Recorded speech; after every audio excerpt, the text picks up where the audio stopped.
Another day, another adventure. For today's ride, kasama natin ang Breakfast Boys. Si Kimpi, si Samuel, at si Kuya Nolan.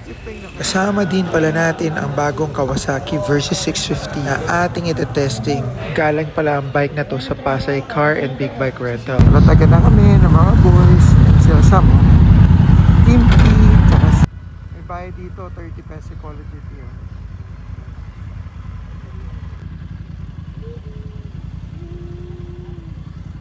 Touchdown, Calatagan. First destination namin, kakain muna kami ng Lomi by the beach. Dito yan sa Calatagan, guys. You know, touchdown na oh. Yeah, Lomi Lechon. Touchdown na kami. Gutom kami. Kain muna kami bago kayo maggala dito sa dulo ng Calatagan. Kami natagpuan nila Ping oh. White sand oh. By the coast. Sarap, relaxing oh. Lomi breakfast ride. Natin, tinest drive natin yung bagong Kawasaki na 650. Ang smooth pala na itong gamitin. Ang tipid pa sa gas. Ay no. Clean nyo na oh. Press na press pa yan. MP ngayon lang nakapag-bike oh. Si Sam na miss namin to. Ito yung kasama namin sa Sagada eh. Lakad tayo, punta tayo sa loob. Si Kanolan manlilibre ngayon, siya paunahin natin. Ano? Ang ganda dito. Tingnan nyo. Andun yung mga camping site sa dulo. Andun yun, andun oh.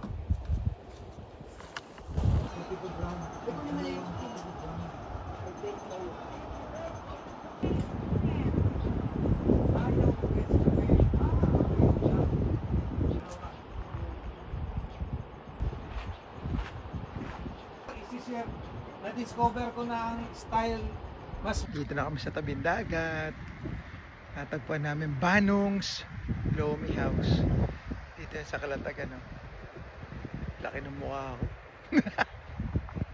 Ang ganda dito, grabe. Sa tayo dapat pumwesto? Sa taas? Ayan oh. Doon tayo pumwesto. Tamang picture to sa Samuel oh. Ignorante na sa dagat. Siyempre, galing kami ng Pasay.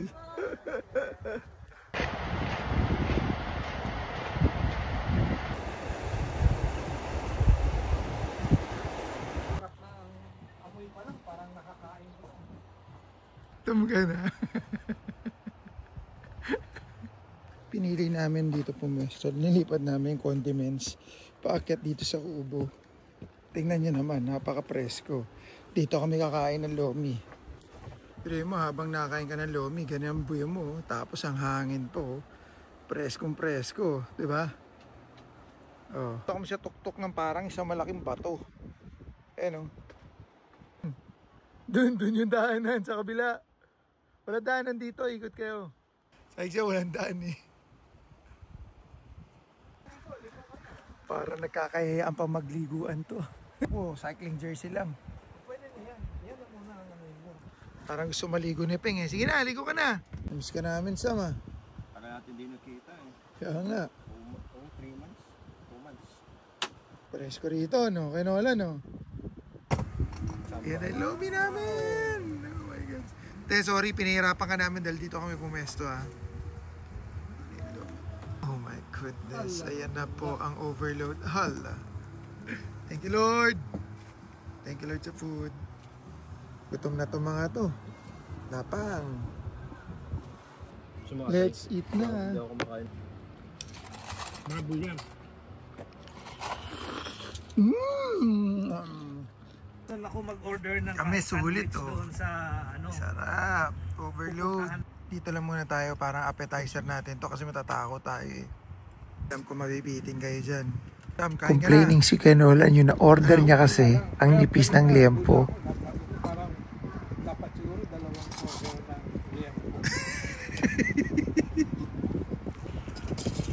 Medyo nag-crosscut lang. You know, dito na kami sa lighthouse. Lighthouse ng Calatagan.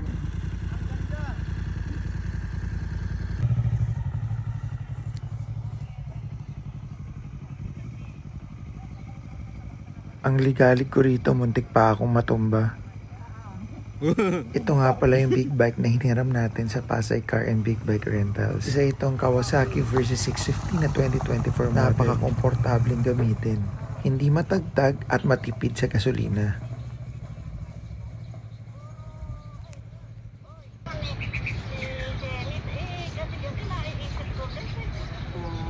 Our second stop after ng Banongs Lumi House, dito na kami Cape Santiago Lighthouse. Dito yan sa Calatagan. Pleto na naman yung tropa oh. Picture taking muna kami rito bago kami pumunta din sa susunod na destination namin. Sobrang init lang. Pawis na kami. You know, pleto na, picture taking lang kami. Sobrang araw dito, init, pero ang ganda ng view dito sa likod oh. Yan yung Cape Santiago Lighthouse, dito yan sa Calatagan. Sinabay na rin natin yung testing yung Kawasaki versus 650. Sarap pala gamitin yan, lambot, komportable sakyan, hindi matagtag. Merong umiihi oh. Psst! Uy! All dyan! Grabe. Miga pa si Samuel oh. Ganda Peng oh. Doon ang view. Ayun yung pinuntahan natin Peng oh. Ayun oh, yung white sand na beach. Doon kami kanina sa spot na yan. Mas ganda oh, overlooking oh. Ang fresh medyo dito. May konting adventure dito. Loose gravel pababa ng Cape Santiago. Pero mukhang nag-i-enjoy ang mga tropa dito. Ito pa rin sa harapan Peng ha. Steep.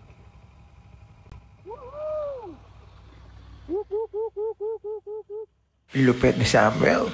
Sa kanyang Vulcan 650, easy ride lang oh. Astig. Next stop, Aquaria. Sobra init lang talaga. Punta tayo dun. Picture si Canola no. Picture, picture! Wow nga no, ganda ng view dyan. Ganda, nice. Ganda ng view. Ganda ng beach ah. Tara, kape tayo. Yun oh. White sand. Ganda ng dagat. Ang linis dito sa side na to. Sobrang ganda oh. Pero alam ko may entrance fee dito pre.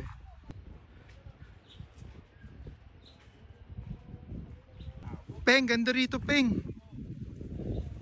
Mukhang nakaka-relax dito. Last time na parang mga 1.6 isang tao. Pwede na yun. May halong, hindi ko alam kung kasama ko tumapod. Okay na yun. Kung 1.6 yun, tapos ganito yung lugar. Oh. Dito yan sa Aquaria Calatagan. Ganda, ganda dito. Banayad yung ano, alon. Ang alam ko, pwede mong gamitin yung water park. Kasama doon sa entrance fee yan. Ayan yung water park nila. Ligo na. Lang yan, hindi tayo makakauwi niyan. Inviting naman talaga yung lugar. Oh. Ay, ganda ng lugar.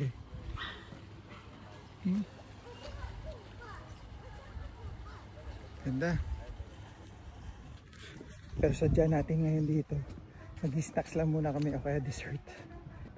Ang init kasi. Kino mo, chillax lang sila dyan, oh. Kinolan, mag-order tayo ng ano, pero doon tayo magpwesto sa gilid. Pwede ba yun? Doon, oh, sa gilid ng dagat. Ewan, saan banda yan? Pwede pala yun, oh. Doon kami papwesto sa mga picnic table, tapos kukunin na lang doon yung orders namin. Medyo relaxing kasi pag nandun. Diba? Ayun, oh, doon kami, oh. Ganda doon, oh.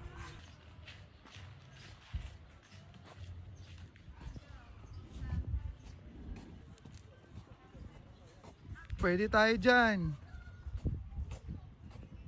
Pwede rin dun. Ayo, ayan o, presko, presko. Ano, miming tayo, miming. May view? Ano? Ang gusto mo? Ito no. Nakahanap na rin kami ng pwesto. Kape rito. 100 kunyari o 150. Nag-aalangan kami. Sabi nga ni Kimpi dati raw may entrance fee dito 1.6. Gagamit kami nung cottage nila. Baka ma'am. So 1.6 plus yung kape natin 70 pesos. Oh. So 1.6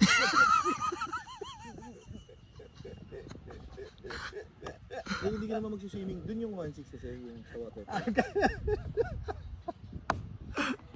comedy talaga to pag nangyari. Galing yun. Lala ko na ice candy nasa Okay. dagat oh. Oo. Lala ko busog na kayo, naglumi na kayo eh. Sir, yung ating clubhouse. Ayan oh. Tarap. Masarap sa burger. Ayan, sarap. Ano pa yan? Ating pancit princess. Ayan, sarap. Kaya pwede. Kain po tayo.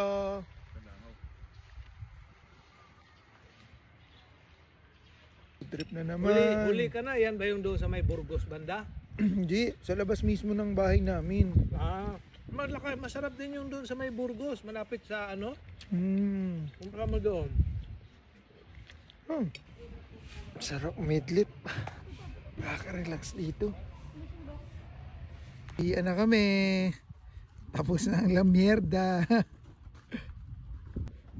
Guys, join kayo sa Motor Republic community. Riding community yan. motorrepublic.org. Login lang kayo doon para maka-experience kayo ng mga ganitong rides. Sabi ko, hindi ako gutom eh. Pagdating ng pagkain, napakain pa rin ako eh. Sarap din pala dito. Para kang kumakain din sa Baguio Country Club. Approve! May labanan ba ng racing bread sa mga... Well, kasi ang... Sarap oh. Ganda ng view dito. Golf course yan, paikot. Fire na, Sam! Fire! Food trip. Mas kape.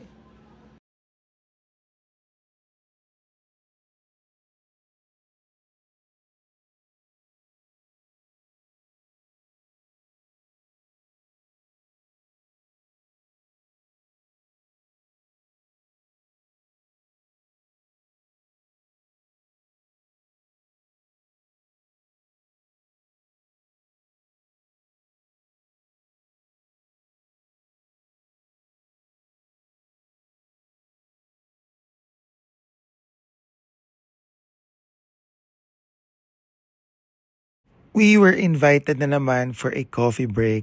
Dito yan sa loob ng clubhouse ng Royal Tagaytay Estates. Pag mag-order kayo ng raisin bread dito, painit nyo sa kanila. Match talaga ito doon sa coffee na barako. And then yung putong bungbong na yan, solid yan. Medyo matagal lang i-prepare pero worth it. Hindi kayo mag-walk-in dito. Punta lang kayo sa loob ng Tagaytay Royal Estates Clubhouse.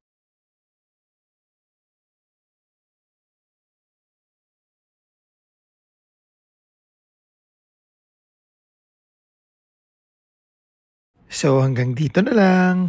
Salamat sa panonood, brothers.